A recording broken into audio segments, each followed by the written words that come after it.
Shalom, selamat pagi Bapak Ibu Saudaraku yang dikasihi Tuhan. Senang sekali kita kembali berjumpa dalam minggu ini. Kami harap kabar Bapak Ibu Saudaraku semua sehat dan senantiasa dalam lindungan Tuhan. Mari kita satukan hati kita. Kita akan datang kepada Tuhan dengan segenap hati kita. Kita siapkan tubuh jiwa roh kita untuk beribadah hari ini. Mari kita berdoa. Bapa, kami bersyukur atas kasih setiamu dalam hidup kami Tuhan. Tuhan sudah memelihara kami sepanjang minggu. Terima kasih Bapa, kami bersyukur atas segala kemurahan-Mu, buat berkat-Mu dalam hidup kami. Kami mengucap syukur. Terima kasih Bapa, kiranya Tuhan memberkati setiap kami, jemaat-Mu yang datang hari ini untuk beribadah. Kiranya Tuhan Engkau hadir di tengah-tengah kami, dimanapun kami berada saat ini Tuhan. Tuhan menjamah setiap kami satu persatu oleh hadirat-Mu Tuhan. Tuhan menguatkan setiap kami, memulihkan setiap kami, dan oleh kuasa darah-Mu Tuhan melayakkan setiap kami masuk dalam hadirat-Mu. Terima kasih Bapa, terima kasih buat anugerah-Mu dalam hidup kami.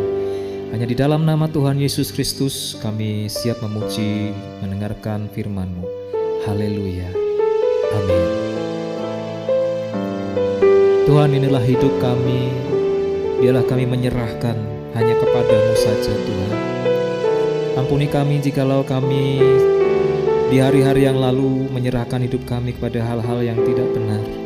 Tapi hari ini Tuhan kami mau menyerahkan hidup kami kepadamu.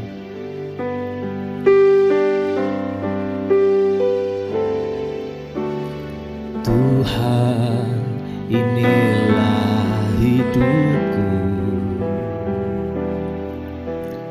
Ku serahkan padamu segala cita-citaku, masa depanku menjadi milik-Mu. Jadikan kami terang di tengah kegelapan dunia, membawa bangsa-bangsa kepadamu. Tuhan, ini kerinduanku bagimu Tuhan, seluruh hidupku. Pakailah Tuhan bagi kemuliaan-Mu. Genapi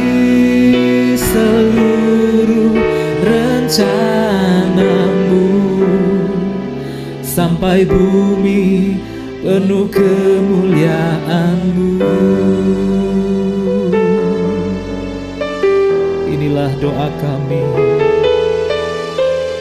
ini hidup kami Tuhan, kami serahkan kepadamu.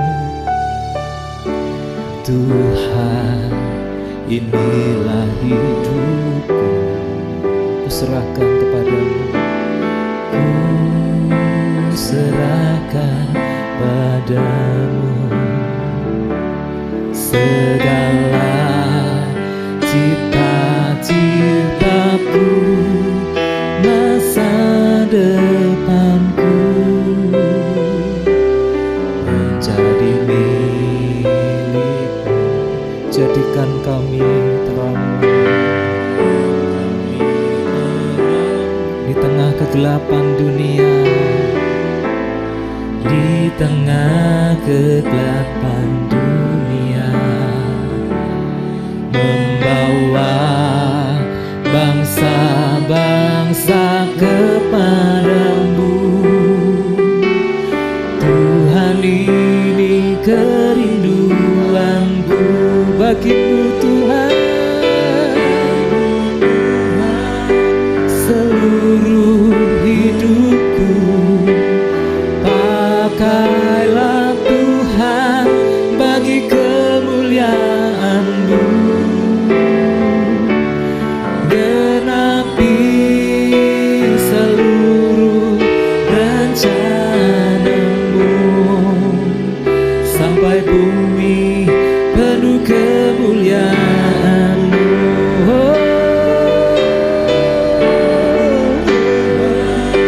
Sampai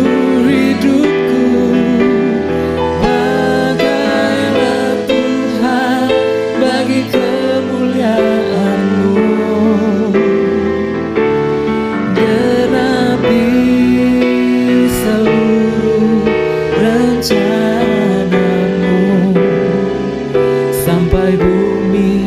penuh kemuliaan-Mu, sampai bumi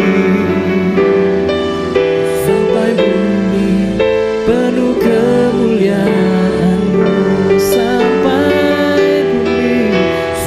bumi penuh kemuliaan-Mu.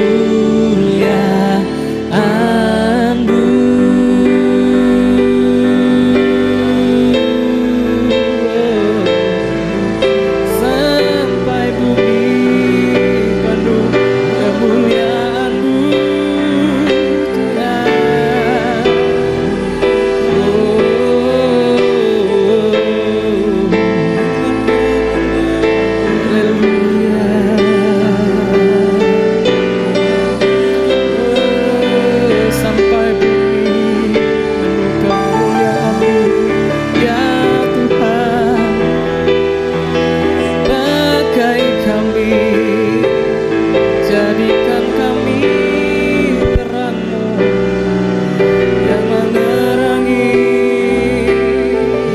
dunia ini. Pakailah kami,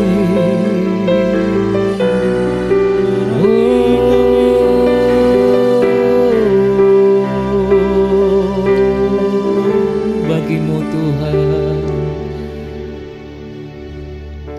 Bagi-Mu Tuhan seluruh hidupku, pakailah Tuhan bagi kemuliaan-Mu.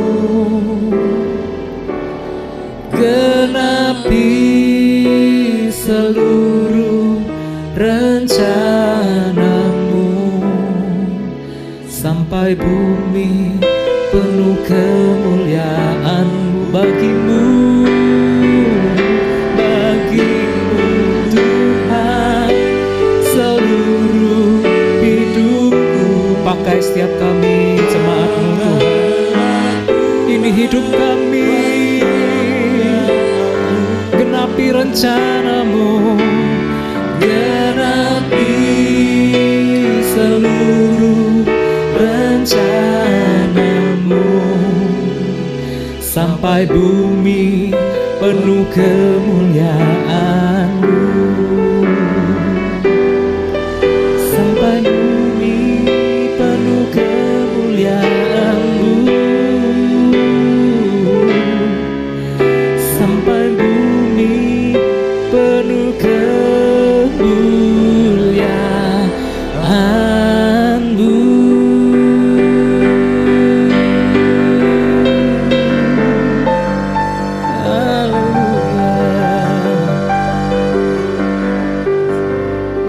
bagimu Tuhan.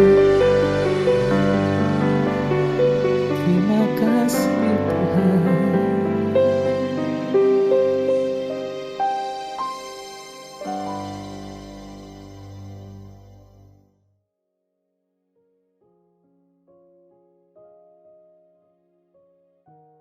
Mari kita tunduk kepala sama-sama, kita berdoa, kita mempersiapkan hati kita untuk menerima taburan firman Tuhan. Bapa Surgawi, berkati pemberitaan firman-Mu. Urapi hamba-Mu, pakai lidah bibir hamba-Mu. Biarlah hamba-Mu boleh menjadi saluran berkat bagi kami sekalian lewat pesan firman Tuhan yang disampaikan. Terima kasih Bapa, terima kasih. Di dalam nama Tuhan Yesus Kristus kami mengucap syukur, kami berdoa. Amin. Shalom. Selamat pagi Bapak Ibu Saudaraku sekalian.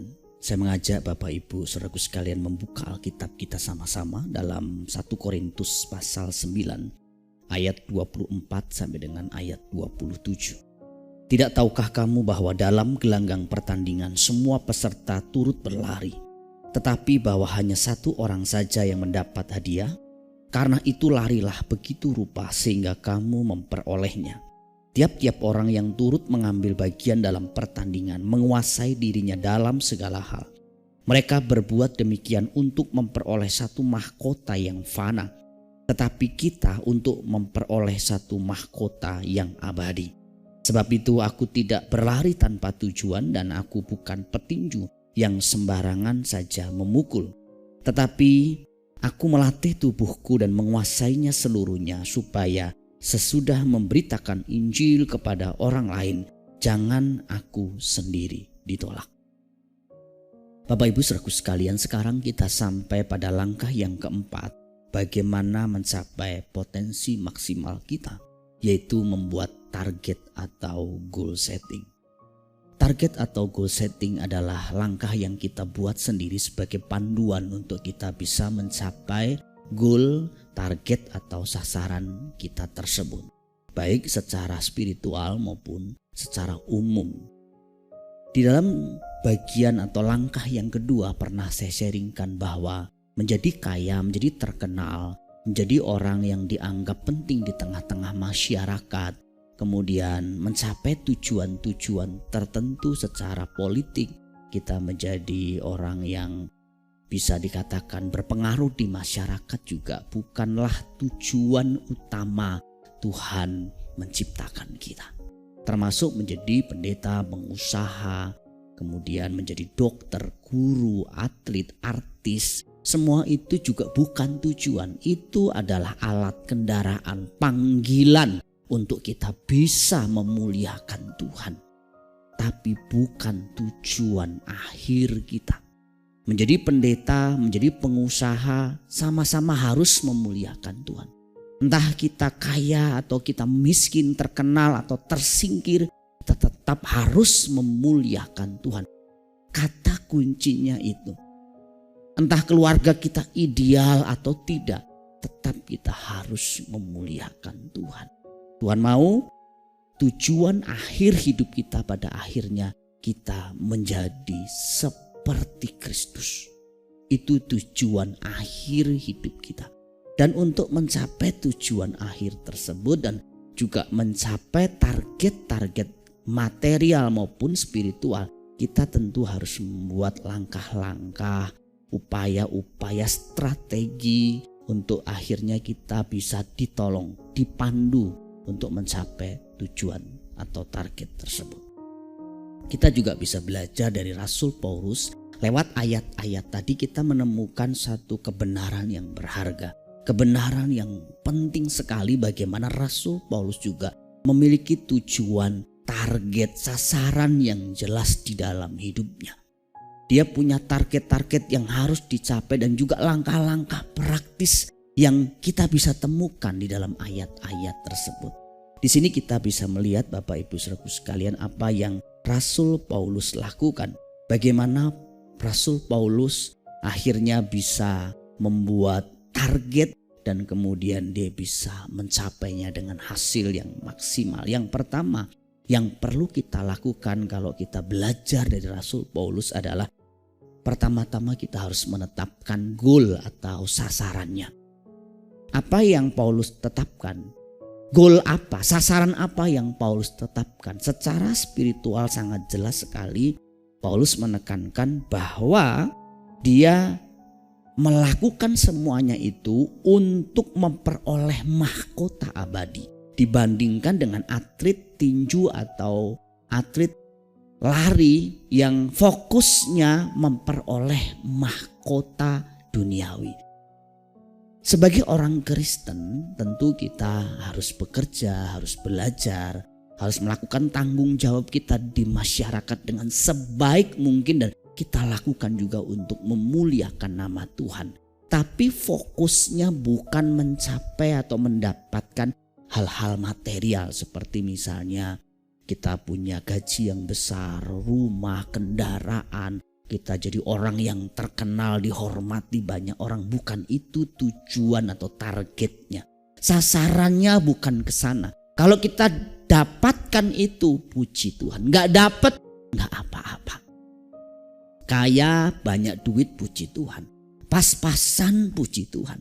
Punya rumah yang bagus, puji Tuhan. Punya rumah yang kecil sempit, kalau memang Tuhan percayakan itu dan kita sudah semaksimal mungkin berkarya bekerja, juga puji Tuhan. Ya, saudaraku sekalian, karena itu bukan tujuan akhir kita. Itu bukan fokus hidup kita. Fokus hidup kita adalah kekekalan, mahkota abadi. Semua yang kita lakukan di dunia ini, bekerja, menikah, belajar, berkarya, itu sasaran akhirnya adalah agar kita dapat memuliakan nama Tuhan. Itu menjadi kendaraan kita untuk kita dipakai Tuhan menjadi alat di tangannya. Pada akhirnya kita memang harus memutuskan apa yang kita mau capai, apa yang kita mau kejar dalam hidup ini. Apakah kita mengejar pertumbuhan spiritualitas kita, manusia batiniah kita di atas segala-galanya, atau sebaliknya kita korbankan pertumbuhan manusia batiniah kita demi mengejar hal-hal yang sifatnya material. Seharusnya kita jaga keseimbangannya. Satu sisi kita harus melakukan tanggung jawab kita di dunia ini karena kita masih hidup di dunia ini. Tapi motivasinya untuk kekekalan. Tuhan kasih kita kepercayaan harta lebih banyak, puji Tuhan karena kita bisa memberi lebih banyak, melayani lebih banyak. Kalau enggak apa-apa. Kemudian kita mulai juga harus membuat pilihan. Kita ini mau menjadi seperti Kristus atau kita mau menjadi seperti dunia ini. Kita mau menyenangkan Tuhan dalam segala hal atau kita mau menyenangkan manusia. Atau mencoba menyenangkan semua orang. Itu pilihan kita. Pada akhirnya kita harus membuat pilihan. Kalau kita mau menyenangkan semua orang, mungkin kita gagal menyenangkan hati Tuhan. Tapi kalau kita mau menyenangkan hati Tuhan dalam segala hal, Tuhan akan kasih kita hikmat untuk kita bersikap kepada orang-orang tertentu. Karena gini Bapak Ibu Saudaraku sekalian, kadang waktu kita mau mencoba menyenangkan orang-orang tertentu, kelompok tertentu, mungkin kelompok lain terlukai. Bahkan Tuhan Yesus sendiri tidak bisa menyenangkan semua orang. Apalagi kita. Kita tentu harus membuat pilihan-pilihan dalam hidup ini. Nah, pilihan itu ditentukan oleh apa? Oleh pengetahuan kita. Sudut pandang kita, perspektif kita dalam memandang segala sesuatu. Karena manusia pada dasarnya menurut Edwin Lois School ditentukan, dibatasi oleh 3 hal. Pertama, pengetahuannya. Apa yang diketahuinya tadi, pengetahuan. Yang kedua, nilai karakternya. Dan ketiga adalah prinsip-prinsip hidupnya. Manusia dibatasi 3 hal ini. Apa yang masuk di pikirannya itu sangat menentukan keputusannya. Nilai karakternya sangat menentukan keputusan dan tindakan-tindakannya. Termasuk prinsip-prinsip hidupnya. Jadi kita harus membuat pertama-tama satu ketetapan apa yang kita mau kejar dulu, apa yang mau kita targetkan dulu. Hal-hal spiritual kita mau tempatkan di nomor 1 atau nomor 2. Itu kembali kepada kita masing-masing.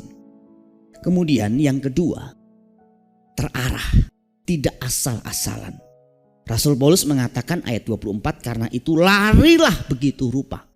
Sama seperti seorang pelari, dia harus lari begitu rupa untuk bisa menang, mendapatkan mahkota fana. Mahkota sementara, dan kadang-kadang latihannya itu Bapak Ibu Saudaraku sekalian, orang yang menang di pertandingan-pertandingan skala nasional bahkan internasional itu latihannya kadang sejak balita. Sehari bisa 5-6 jam bahkan bisa 8 jam. Dan setelah umur sekian dia baru menang. Latihannya keras sekali untuk mendapatkan piala dari satu kejuaraan. Dan kadang-kadang pialanya itu kalau udah pindah rumah atau kemana kadang-kadang juga dibuang. Nah, kalau Paulus mengatakan untuk sesuatu yang sifatnya sementara saja kita harus lari begitu rupa, apalagi untuk kekekalan. Untuk mencapai kekekalan, untuk kita bisa mencapai mahkota abadi, menjadi pribadi seperti Kristus, sifat dan gaya hidupnya, tentu juga ada perjuangan yang terarah.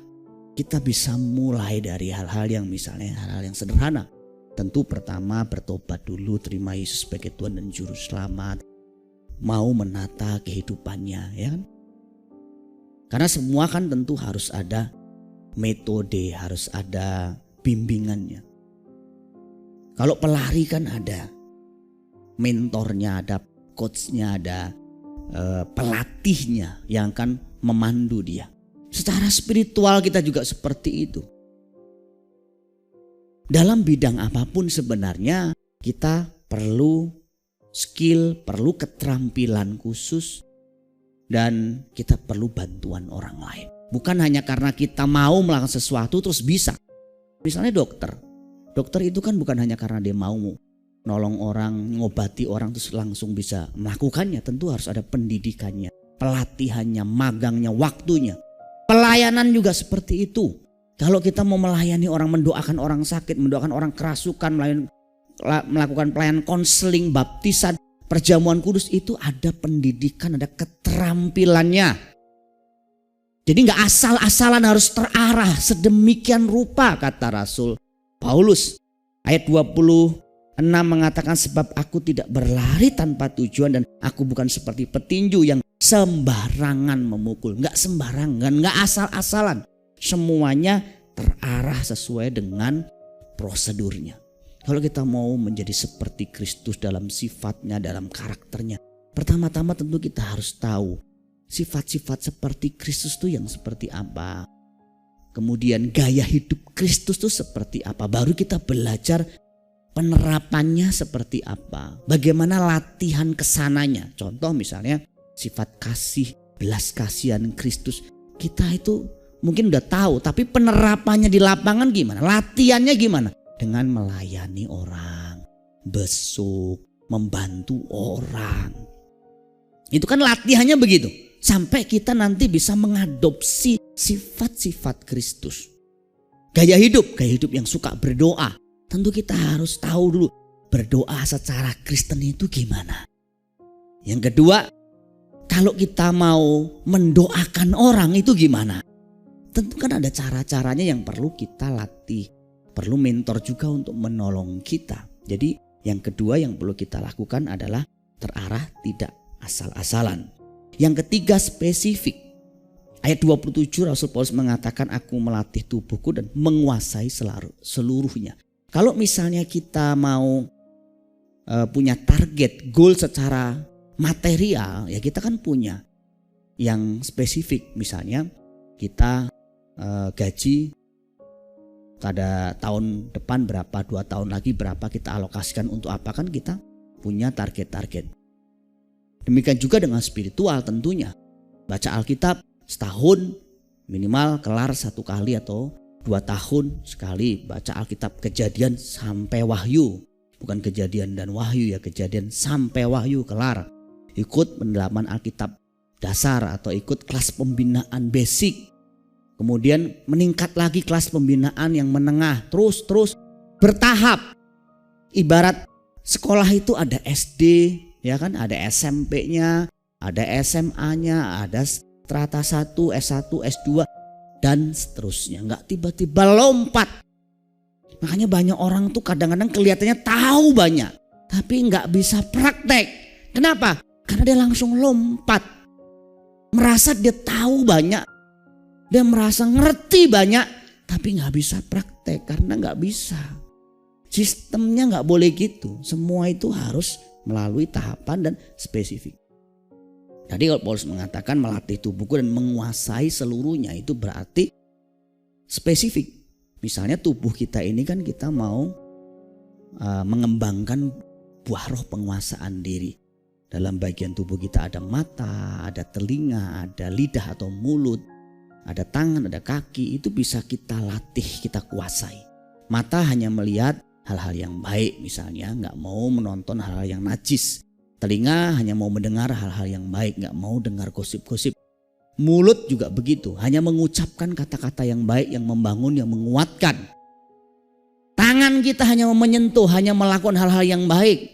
Tangan untuk membelai, memeluk, bukan menggampar atau memukul orang. Kaki kita untuk melangkah ke gereja, ke tempat-tempat kudus, melayani Tuhan, memberitakan Injil, bukan ke tempat-tempat najis. Itu perlu latihan, perlu yang namanya target, goal setting. Saya harus menang nih di area ini. Tahun ini saya harus menang di area ini. Ya begitu Bapak Ibu saudaraku sekalian, itu tidak bisa otomatis, latihan. Anggota tubuh secara keseluruhan, bangun pagi misalnya. Biasa kita bangun siang, kita bangun misalnya jam 4. Kita tidur lebih awal. Supaya apa? Bisa doa lebih lama. Kemudian kita bisa olahraga, jogging pagi. Kita bisa mengerjakan pekerjaan rumah lebih tenang. Dan banyak yang lain. Itu kita bisa lakukan. Harus spesifik. Itu yang disebut dengan penguasaan diri. Ada 3 tingkat penguasaan diri. Yang pertama itu orang yang diperbudak oleh hawa nafsunya. Dia nggak bisa berbuat apa-apa selain menuruti dosanya. Yang kedua itu yang disebut dengan orang yang sudah berjuang tapi kalah. Kenapa kalah? Karena memang dia tidak menjaga manusia batinnya, nggak menjaga pikiran, nggak menjaga komunitasnya. Dia tidak berjaga-jaga dan berdoa. Yang ketiga orang yang sudah menang. Dia berjaga-jaga dan berdoa, dijaga komunitasnya, di hidup menuruti firman Allah. Yang keempat adalah kerja keras dan kerja cerdas. Pada akhirnya setelah kita bisa menetapkan target secara terarah, secara spesifik, kita harus mulai berjuang untuk melakukannya. Tanpa satu perjuangan, tanpa kerja keras, percuma. Semua hanya nanti tertulis teori. Kita mau menjadi seperti Kristus, kita mau punya karakter yang baik, kita mau berhasil baik secara material maupun secara spiritual. Tapi kalau cuma teori, kita nggak belajar, nggak melangkah, kita nggak akan kemana-mana. Paulus dengan jelas mengatakan, aku telah bekerja lebih keras daripada mereka semua. Paulus juga mengatakan bahwa untuk supaya dia bisa pimpin orang-orang menjadi dewasa dalam Kristus, dia katakan bahwa dia bekerja keras, berjuang dengan seluruh tenaga. Kerja keras, berjuang dengan seluruh tenaga supaya orang-orang yang dimuridkan, yang dipimpin itu bisa menjadi seperti Kristus. Dan di bagian lain dia juga mengatakan bahwa dia rela tidak menghiraukan nyawanya, taruhan nyawa demi bisa mencapai finish, bisa mencapai garis finish yang baik. Ya, itulah prinsip dari goal setting. Pada akhirnya kita harus bekerja keras, bahkan mempertaruhkan nyawa kita demi mencapai goal yang sudah kita tetapkan.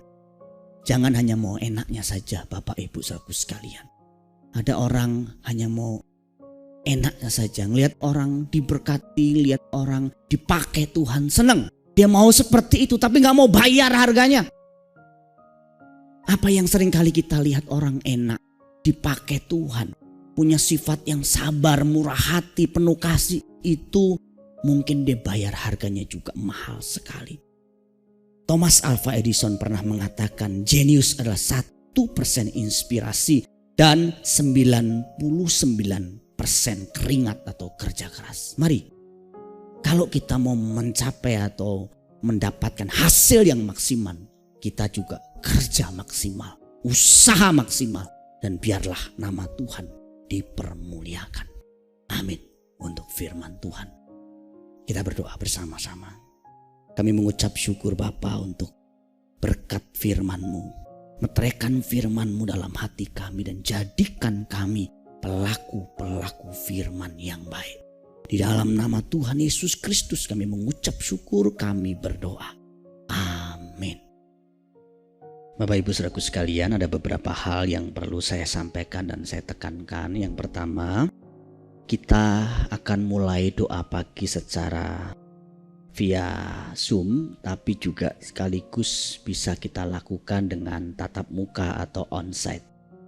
Jadi saudara yang sudah vaksin 2 kali dan mau mengikuti protokol yang ketat, bisa bersama-sama datang ke gereja di jam 5.30 sampai jam 6.15 pagi di hari Sabtu.